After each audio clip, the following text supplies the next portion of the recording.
Olá, meu nome é Iracema Batista.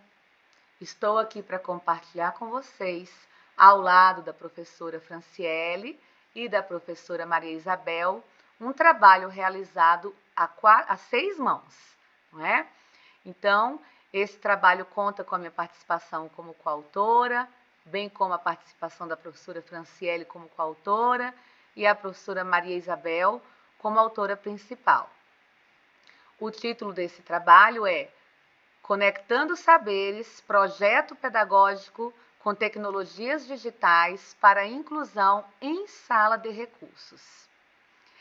Antes de prosseguir, farei uma breve descrição, ou melhor, audiodescrição. Eu sou mulher, branca, cabelos castanhos claros, olhos da mesma cor. Estou utilizando uma blusa de tricô vermelha e óculos com armação também vermelha.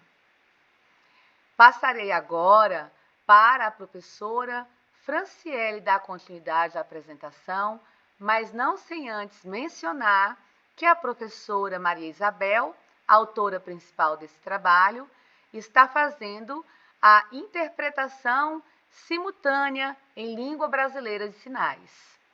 Muito obrigada. Professora Franciele, por favor.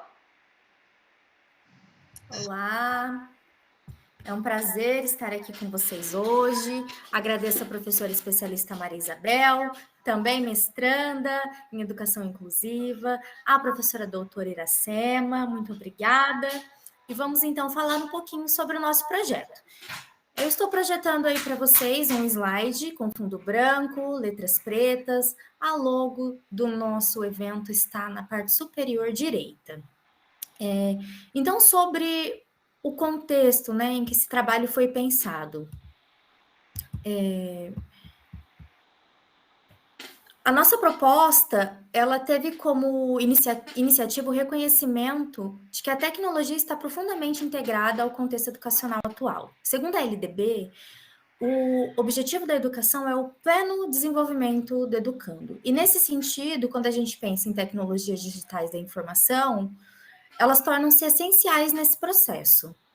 No entanto, mesmo com todo o potencial dessas tecnologias, muitos desafios ainda persistem, especialmente no atendimento educacional especializado, porque nós percebemos que a comunicação entre os professores do EE e do ensino regular ainda é limitada, há uma lacuna nessa comunicação, o que compromete o planejamento pedagógico e a personalização do ensino.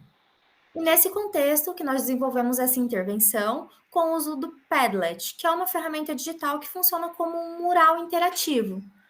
Esse projeto ele foi realizado em uma escola municipal, na cidade de Pinhais, no estado do Paraná.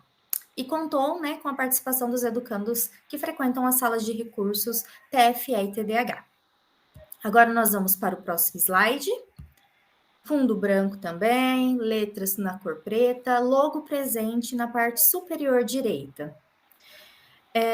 O nosso objetivo principal foi analisar como o Padlet ele pode aproximar os professores e potencializar o planejamento pedagógico. A metodologia adotada foi a qualitativa, com observação participante, análise das interações no mural e os registros narrativos dos professores. Ele contou com 3 etapas. A primeira foi a apresentação pessoal dos educandos e dos professores no mural. A segunda contou com a curadoria de materiais que foram organizados no Google Drive e posteriormente também disponibilizados no Padlet. E a terceira foi um planejamento com base nas interações. E a abordagem que nós utilizamos foi a do multiletramento, né? Porque nós contamos com a utilização de vídeos, imagens, links, recursos multimídias e promovemos todo esse uso conforme propõem alguns autores, como Moura. Agora vamos para o próximo slide. Também é um slide com fundo branco, letras pretas, contrastantes e a logo ainda está presente na parte superior direita. Esse último slide ele fala um pouquinho sobre os resultados e os impactos, né? dessa iniciativa que nós tivemos. Então, a participação dos alunos, ela foi muito positiva, né? Eles se mostraram engajados, eles expressaram com mais liberdade e menos medo de errar, especialmente quando pensamos no processo de escrita.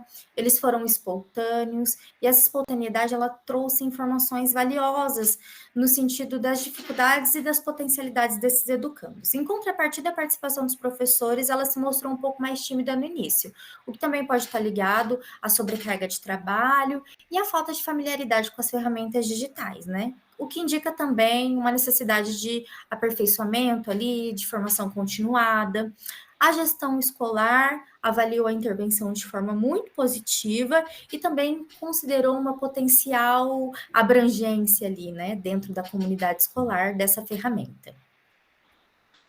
Para concluir, vamos para o próximo slide, também de fundo branco, letras contrastantes. Logo permanece na parte superior direita. Então, concluindo, o Padlet, ele se mostrou eficaz para a comunicação e para a inclusão, né?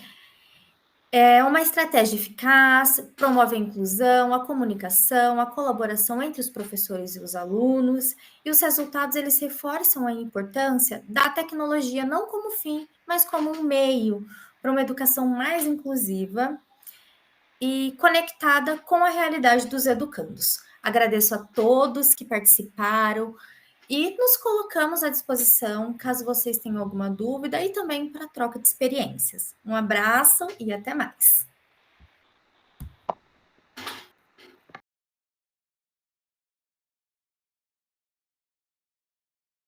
Olá, eu sou a professora doutora Mônica Pereira dos Santos, coautora desse trabalho.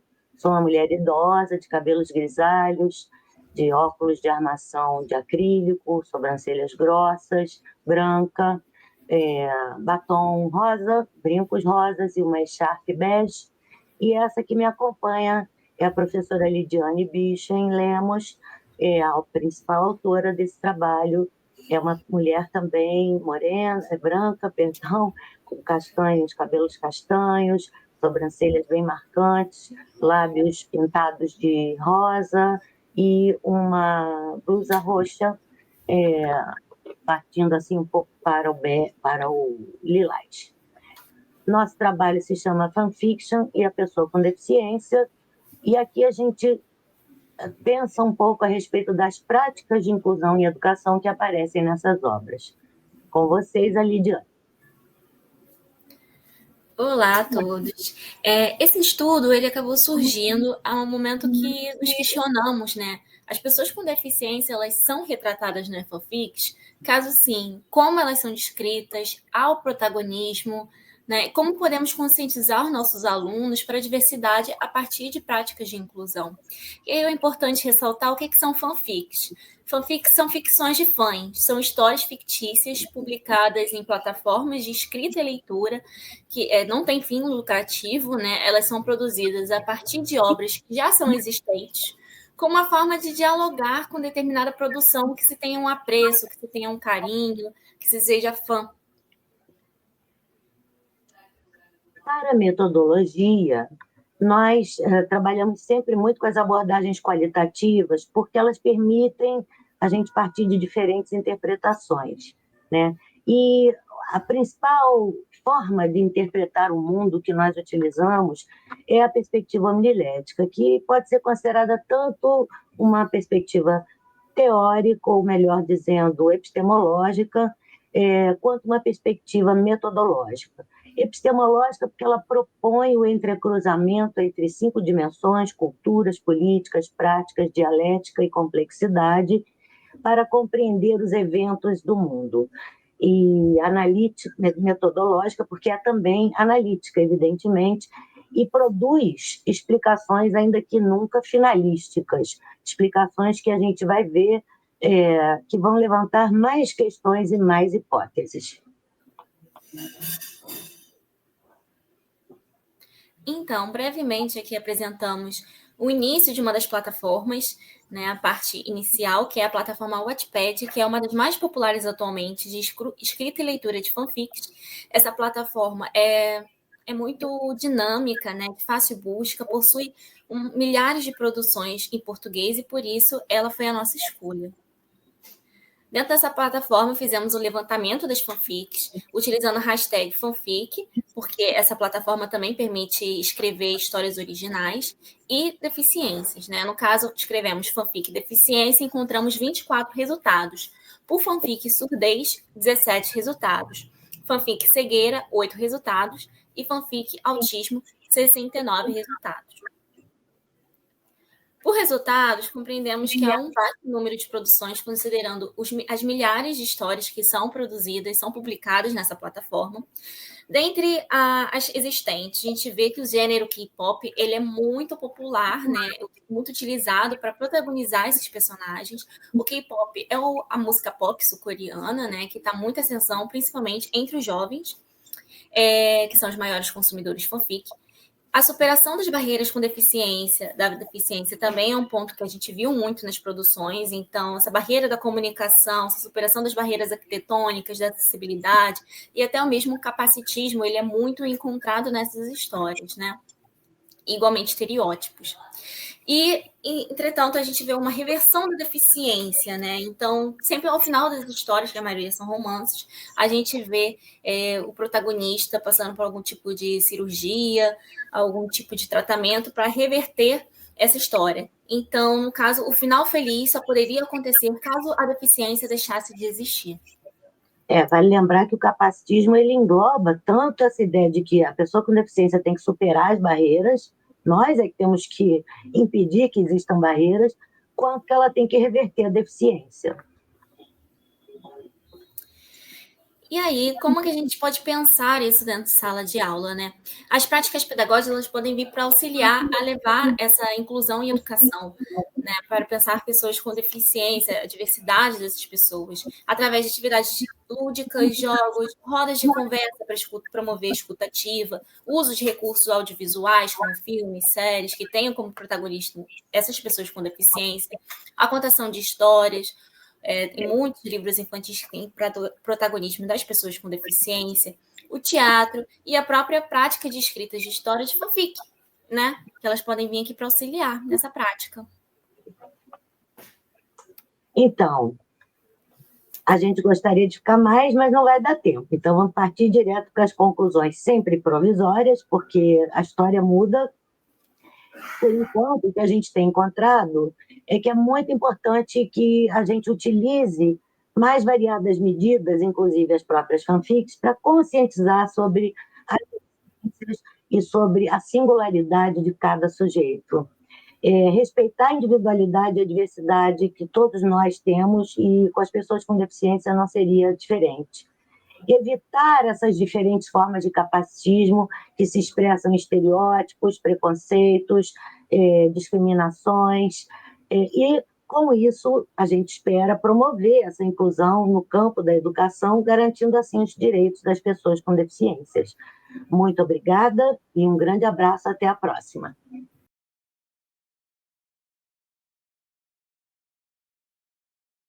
Saudações a todos. Eu me chamo Carla Andréa Sampaio Mendonça, sou professora da Secretaria de Educação Municipal em Manaus, no estado do Amazonas, e discente doutoranda do programa de pós-graduação em Educação Especial na Universidade Federal de São Carlos. Farei agora a minha autodescrição. Estou sendo vista do ombro para cima. Sou uma mulher distônica de 50 anos, pele parda, com cabelos pretos, longos e lisos. Uso um óculos para leitura, uma blusa verde musgo, acompanhado de um colar característico do artesanato indígena amazônico. Estou em um escritório improvisado, ao fundo tem uma parede cor laranja O meu sinal é a configuração de mão em C, aproximando da parte superior da maçã do rosto do lado direito. Bem, um trabalho intitula-se Inclusão, Cultura e Resistência. Narrativas de uma professora na educação de alunos surdos na Amazônia. Essa pesquisa, ela fundamenta-se nos estudos culturais e teve como objetivo analisar o registro pessoal de uma professora da região amazônica, atuante em escolas regulares, instituições especializadas no atendimento a alunos surdos. O estudo adota uma abordagem qualitativa de inspiração autobiográfica, fundamentando-se no artigo de Nebias, 2005, que defende a escrita docente como um processo formativo e investigativo. Com formação em pedagogia e história, a professora possui 23 anos de experiência na educação básica, atuando em escolas regulares, instituições especializadas e centros de atendimento a alunos surdos no estado do Amazonas.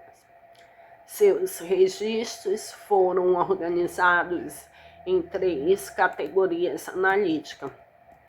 O registro da professora sobre a categoria analítica 1, estratégias pedagógicas na educação de crianças surdas, revelam estratégias criativas e culturalmente contextualizadas, com destaque para o uso da literatura infantil baseada em lendas e personagens amazônicos, como o Curupira surdo. Essa escolha permitiu aos alunos surdos o contato com elementos de sua realidade sociocultural e, ao mesmo tempo em que promoveu o fortalecimento da identidade surda por meio da valorização da Libras e da visualidade nas práticas educativas. Segundo o Stuart Hall, as práticas culturais moldam identidades e, nesse caso, a proposta da professora contribuiu para que os alunos se reconhecessem como sujeitos surdos e amazônicos, potencializando o processo de ensino-aprendizagem a partir de suas vivências e afetividades. Na categoria 2, desafios na aceitação da surdez e na implementação da Libras, o registro da professora aponta para a resistência de familiares, sobretudo de pais que desejam que os filhos escutem. Em uma das situações narradas, os pais de uma aluna insistia com a professora que fossem realizados exercícios orais, como pedir que o aluno soprasse velas, balões ou respondesse oralizando. Ele não aceitava nenhum tipo de sinalização. A professora relata o desafio de dialogar com empatia, buscando sensibilizar a família sobre a importância da Libras como meio de comunicação e aprendizado. Na última categoria, desafios da inclusão em turmas mistas, os registros apontam os desafios da inclusão de alunos surdos em turmas mistas com ouvintes, especialmente em escolas regulares da rede pública. A falta de continuidade no trabalho de intérprete de Libras, frequentemente contratados temporariamente via processo seletivo simplificado, compromete o desenvolvimento pedagógico e torna a inclusão parcial ou simbólica.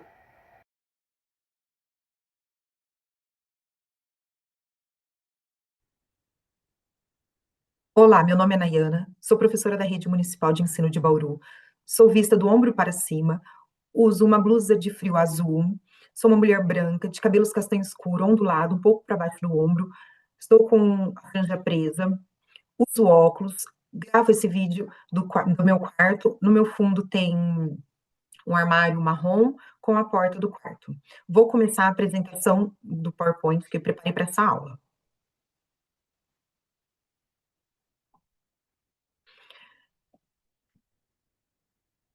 Neste slide, fundo branco escrito em preto com uma faixa lilás logo acima com a sigla do GPEP, Jornada Internacional de Pesquisa em Educação Especial na Perspectiva Inclusiva. Tem o título do trabalho, Plano de Aula na Perspectiva do DU, Aprendendo a Reciclar, eixo temático, Práticas Inclusivas na Educação Básica. As autoras, Ana Paula Bocardo Nunes Pinto, que sou eu, Vera Lúcia Messias Fialho Capellini. O próximo slide é a introdução. Todos os slides de fundo branco escrito em preto. Diante do cenário mundial e de acordo com os Objetivos de Desenvolvimento Sustentável, ODS 4, precisamos adotar práticas que levem a criança a pensar no consumo responsável, na reciclagem, utilização de produtos com consciência. Ainda na introdução, assim adotamos o Desenho Universal para a Aprendizagem, que é o DUA, com o objetivo de ter aulas inclusivas que todos possam participar, que leve a criança a entender a importância do descarte correto de materiais, além de identificar os tipos de materiais a serem descartados e compreender a importância de praticar medidas que levem à reciclagem. O slide da metodologia traz um relato de experiência de abordagem qualitativa, descritiva, ilustrando a aula para o ensino e aprendizagem da reciclagem com 25 alunos do primeiro ano do ensino fundamental. Ainda na metodologia, com aulas respeitando os princípios do DUA, que é o princípio da representação, o engajamento, ação e expressão, com duração de 8 aulas de 50 minutos cada, no período de 30 dias. O outro slide traz as atividades que foram realizadas. Atividade 1, que é o levantamento do conhecimento prévio dos alunos. 2, roda da conversa sobre o que entendem e sabem sobre reciclagem. 3, música com práticas de reciclagem, que é a música do Mundo Bita. E a música É Preciso Reciclar, da Turma da Mônica, todos com o site embaixo, o link do site.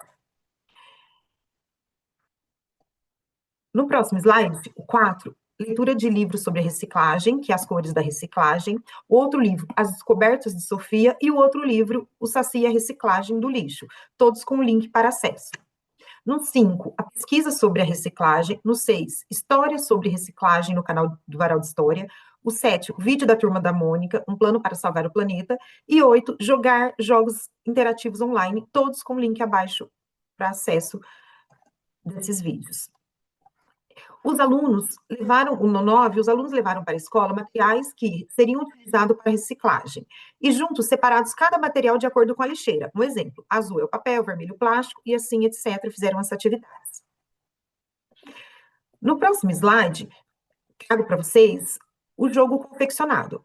Na figura 1, é um tabuleiro. Esse tabuleiro é em formato retangular, em que os alunos jogam o dado e terão que perpassar para as lixeiras. Tem a lixeira verde, amarela, azul, vermelha e marrom. E cada vez que parar em alguma dessas lixeiras, eles têm que preencher a prancha, que veremos logo em seguida. Então, descrição da figura 1. Esse é um tabuleiro do jogo em que os alunos colocaram suas peças para jogar. No caso, optamos por tampinhas de garrafa visando o reaproveitamento. Eles devem andar conforme o número do dado. E se parar em uma casa que a lixeira é da cor verde, pegam a ficha do vidro, por exemplo, para colocar na prancha que o aluno irá receber com as cores da lixeira para reciclar. Nesse próximo slide, traz a figura das pranchas com as lixeiras, né, para preencher corretamente. Então, tem a orgânica, vidro, metal, plástico e papel, com as suas cores correspondentes. Então, essa ficha os alunos devem preencher conforme o jogo. E ganham o jogo quando os alunos tiverem todas as fichas preenchidas. Lembrando que, por exemplo, orgânico são 2 fichas de orgânico, vidro 2 fichas, então são 2 fichas de cada material a ser reciclado. Nessa próxima figura, tem figuras com estratégia de jogo e as figuras com as cores da lixeira, com o material que vai ser jogado na lixeira, como casca de banana, resto de comida na lixeira marrom, prato, garrafa de vidro e assim por diante. Então, descrição da figura 3. Essa ficha deve ser impressa e recortada para serem as fichas do jogo. Atrás dessas fichas devem ser impressas as fichas da figura 4, que veremos logo a seguir, pois é como se fosse um gabarito, quando o aluno ainda não está aprendendo a associar o material com a cor da lixeira. Então, aqui a ficha, na próxima slide, a figura 4, que a gente imprime atrás da figura 3 e funciona como gabarito. Lembrando que devemos separar 8 fichas de estratégia de jogo, das fichas com as fotos dos materiais para ser reciclados. Então, nesse material tem os asteriscos, que a gente vai colocar nas fichas de estratégia de jogo, e atrás o gabarito, que tem as cores da lixeira. Então, por exemplo, a casca de banana, atrás da casca de banana vai ser a lixeira marrom. O vidro, atrás vai ser a lixeira verde. Isso até o aluno aprender, depois não vai precisar mais desse gabarito. Então, o próximo slide tem a foto do jogo pronto, classificado, dos alunos jogando com a ficha e o tabuleiro. Fundamentação teórica nesse slide. Utilizamos o DUA de acordo com Nunes e Madeira 2015, que é uma abordagem curricular que busca reduzir as barreiras para que o aluno consiga aprender. E também por o DUA ser uma proposta de desenho curricular que prima pela acessibilidade. Costa Renders, da Silva Amaral e de Oliveira 2020. Fundamentação teórica, ainda, os princípios do DUA, que contempla o princípio da representação e apresentação, que nós vamos tentar contemplar diversas formas, diversas maneiras, diversas estratégias para que o aluno possa aprender. Então, eu vou apresentar na lousa, por meio da contação de história, por meio de fotos, vídeos, diversas formas para ele apresentar esse conteúdo. O princípio do engajamento, eu vou fazer os alunos sentar em dupla, trio, vou utilizar diversos recursos, vídeos, jogos interativos para motivar esse aluno, engajar esse aluno. E o princípio da ação e expressão, que ele não vai ter só uma prova no final, ele vai ter oportunidades de mostrar esse desempenho dele, para mostrar o conhecimento, seja por meio de jogos, da conversa, e vai ser constante. E, por fim, nossas aulas buscaram contemplar o conteúdo de ciências de acordo com a ASBAR 2022. Pensamos em uma ciência que supera, que prioriza os sentidos e significado dos conteúdos, em que os alunos possam aprender e transformar a realidade. O slide das considerações finais. Nos anos iniciais, as crianças já podem, sabem, se envolverem em diferentes materiais, objetos, fenômenos em sua vivência diária e na relação com o outro e com o mundo. Tais experiências são essenciais e utilizamos como ponto de partida para possibilitar a construção dos materiais, noções sobre o que é reciclagem e sua importância. No próximo slide, continuação. Sobre a reutilização de materiais, além de estimular a construção de hábitos saudáveis e sustentáveis por meio da discussão acerca dos riscos associados à integridade física e à qualidade de vida, com a intenção dos alunos possam reconhecer a importância de preservar, cuidar e reciclar para o mundo.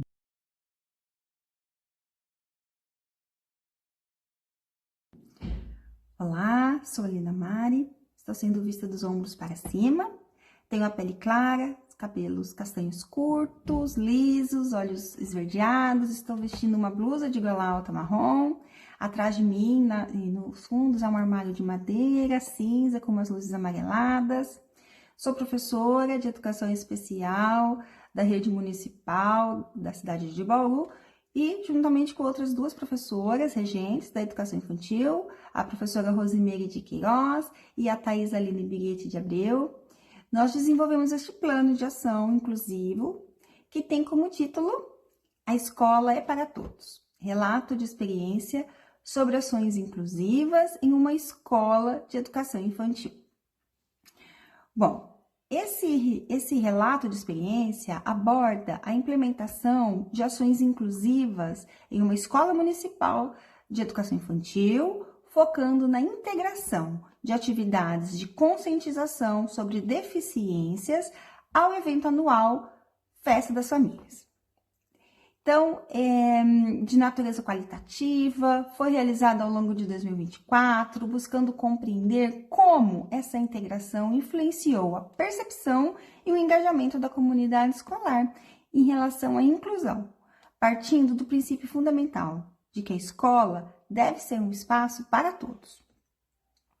O problema que motivou essa investigação foi analisar de que maneira as estratégias planejadas no plano de ação A Escola é para Todos contribuíram para a promoção da inclusão educacional na instituição.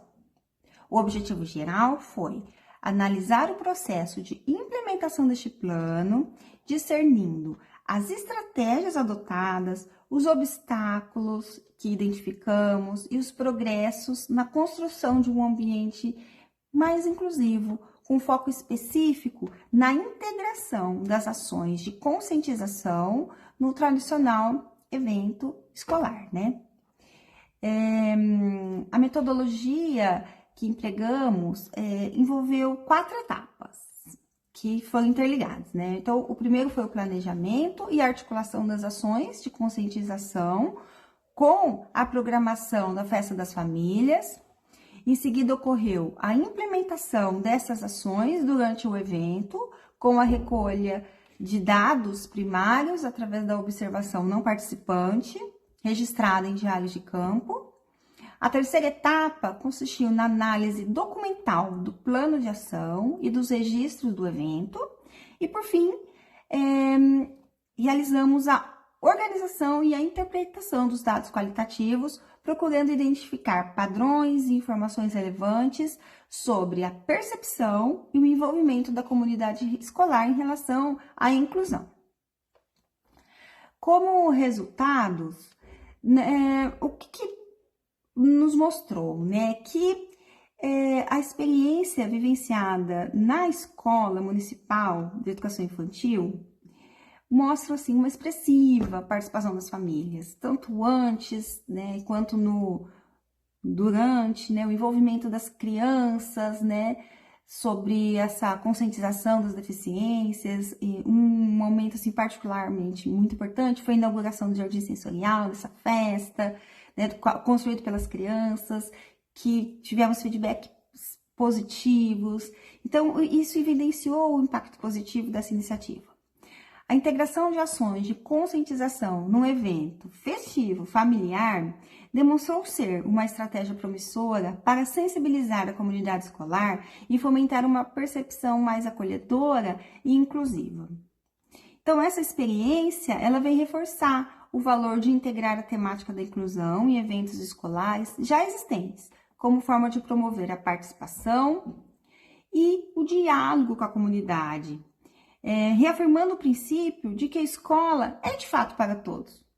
Então, este relato contribui para a reflexão sobre práticas inclusivas na educação infantil, evidenciando o potencial de ações integradas em eventos escolares para avançar na construção de escolas inclusivas.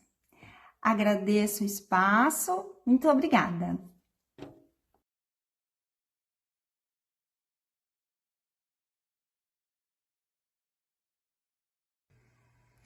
Olá, meu nome é Carole Diniz.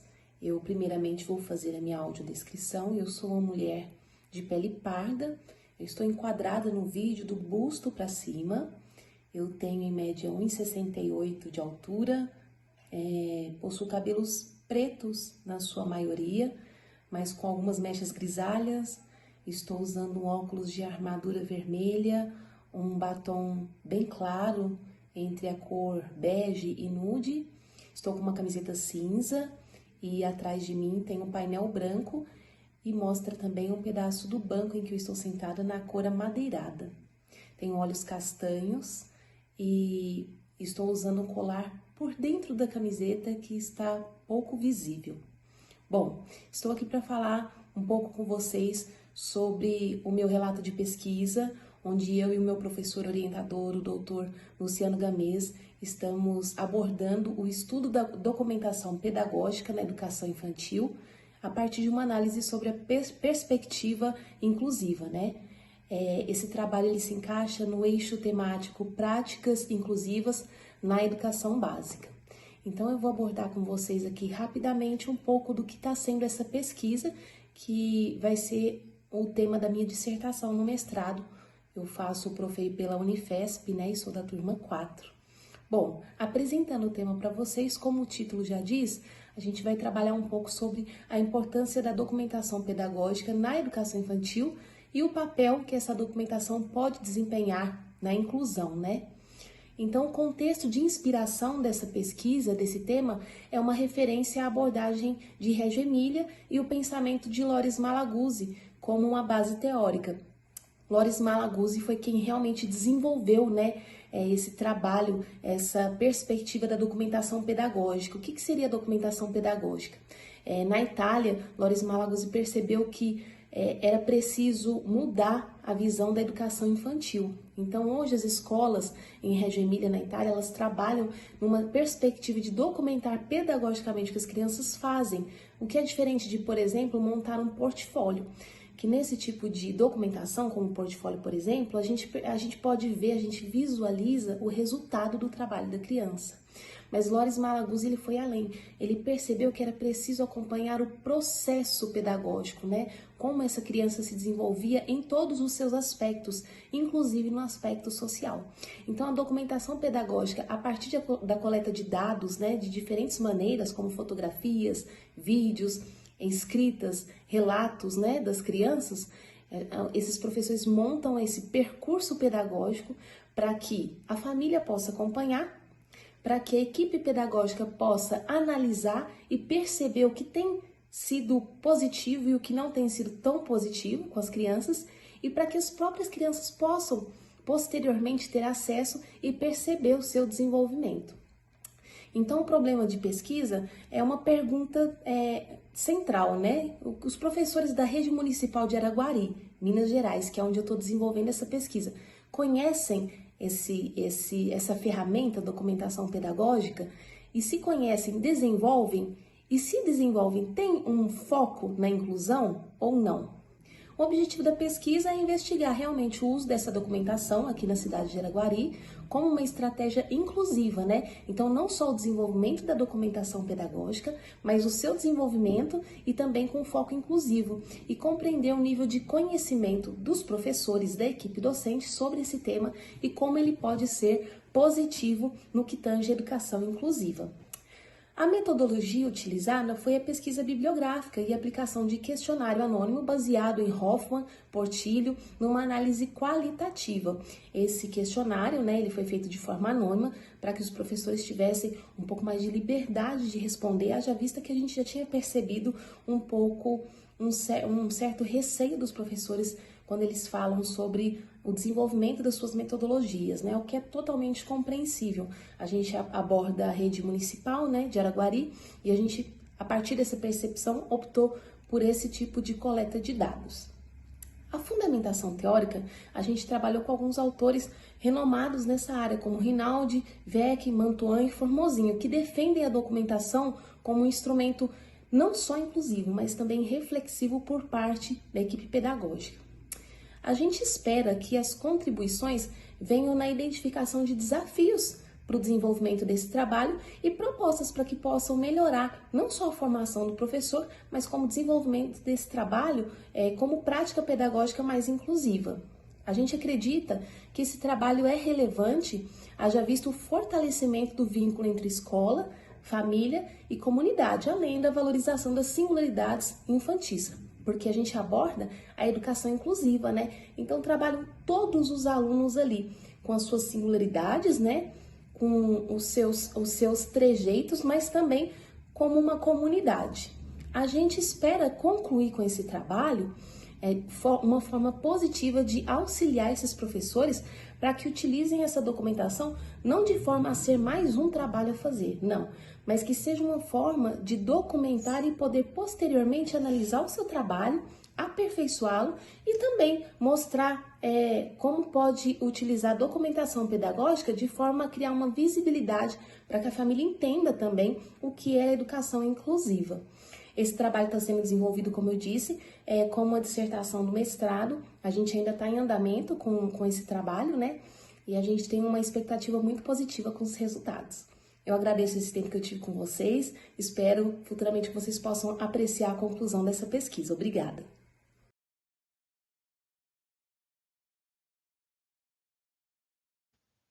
Olá, meu nome é Josilene Melo de Andrade Oliveira.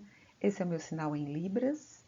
A mão esquerda em configuração de mão na letra D, apontando para um dos olhos, em seguida a mesma mão em configuração de mão na letra V, tocando no dorso da mão direita, que está em configuração de mão na letra S. Bem, eu vou fazer a minha audiodescrição. Eu sou uma mulher branca de 1,63 m, tenho cabelos longos, loiros, lisos, estão soltos no momento. A cor dos meus olhos é verde. Eu uso uma camisa básica de cor preta, né, vista do ombro para cima. Estou no meu quarto de estudos, atrás de mim tem uma cortina da cor cinza. Bem, a nossa pesquisa tem como tema identificar para incluir o Centro de Educação de Jovens e Adultos, professor Alfredo Simonelli, na perspectiva da educação inclusiva. Essa pesquisa encontra-se no eixo temático número 5, nominado Práticas Inclusivas na Educação Básica. Essa pesquisa também contou com a colaboração dos pesquisadores, a professora Fabiana Travaglia e o professor Carlos Mosquera. Então, a partir dessa atenção voltada para os movimentos mundiais pela educação inclusiva, no contexto político, cultural, social e pedagógico, o Centro de Educação de Jovens e Adultos, o SEJA Mossoró, localizado no Rio Grande do Norte, busca realizar essas ações a favor de uma escola que ressignifica a educação especial na perspectiva da educação inclusiva. Né? Então, esse estudo ele pretende contribuir com esse conjunto de ações e práticas inclusivas do SEJA Mossoró, a partir da investigação, né? Então, observando como os professores do SEJA Mossoró identificam as especificidades dos estudantes com deficiência em sala de aula. Então, parte-se ali da hipótese de que existem desafios em oferecer o suporte necessário a esses estudantes. O objetivo do estudo, então, é apresentar como os professores do SEJA Mossoró identificam os alunos com necessidades educacionais específicas, né, na sala de aula, e quais são suas ações subsequentes. Para isso, foi realizada uma fundamentação teórica, uma busca da literatura, e fomos até a Política Nacional de Educação Especial, na perspectiva da educação inclusiva, também nas diretrizes operacionais nacionais da educação de jovens e adultos, as mais recentes, né, 2025, e a LDB, que reforça a formação docente para a inclusão. A construção de todos esses documentos é um resultado dos movimentos sociais, né, que por décadas reivindicam a garantia dos direitos educacionais dos estudantes, né, a pauta de inclusão e a educação ao longo da vida pregada na EJA. E ao observar, né, que muito tem se visto sobre os aspectos conceituais que solidifica essa construção da educação inclusiva, né? Então, nós observamos na escola a identificação, como os professores identificam esses estudantes, a colaboração, o trabalho colaborativo, mútuo, avaliação e adaptação de materiais, né?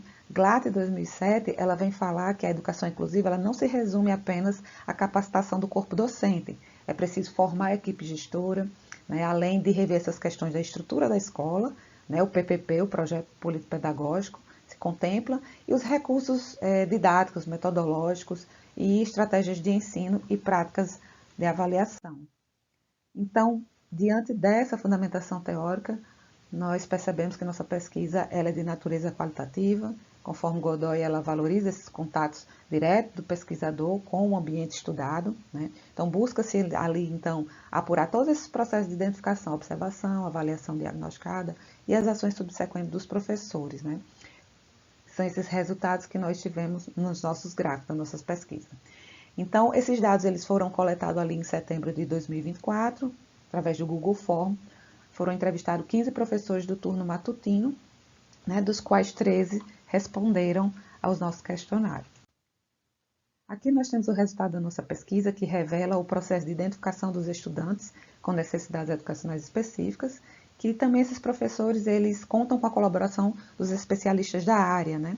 Outros professores também que estão lá na escola, além dos registros e os relatos dos familiares. E as ações subsequentes, a busca pela coordenação pedagógica, que esse professor pede o apoio, a sala de AE, a sala de recursos e os materiais adaptados, né? Portanto, nós percebemos nessa pesquisa e os resultados demonstram que os docentes da escola eles já adotam essas práticas, né, de identificação e de observação sistemática desse trabalho colaborativo, da adaptação de materiais, né? Porém, há uma necessidade dessa pesquisa ser mais abrangente, incluindo a escuta dos demais professores, do turno vespertino e noturno, e também analisar o PPP da escola. para que essa investigação, né, do SEJA Mossoró proporcione uma escutativa desses sujeitos envolvidos nesse processo e despertando também reflexões coletivas que impulsionem esse movimento de transformação, né, em direção à educação inclusiva. Bem, aqui são nossas referências. Desde já agradeço a todos.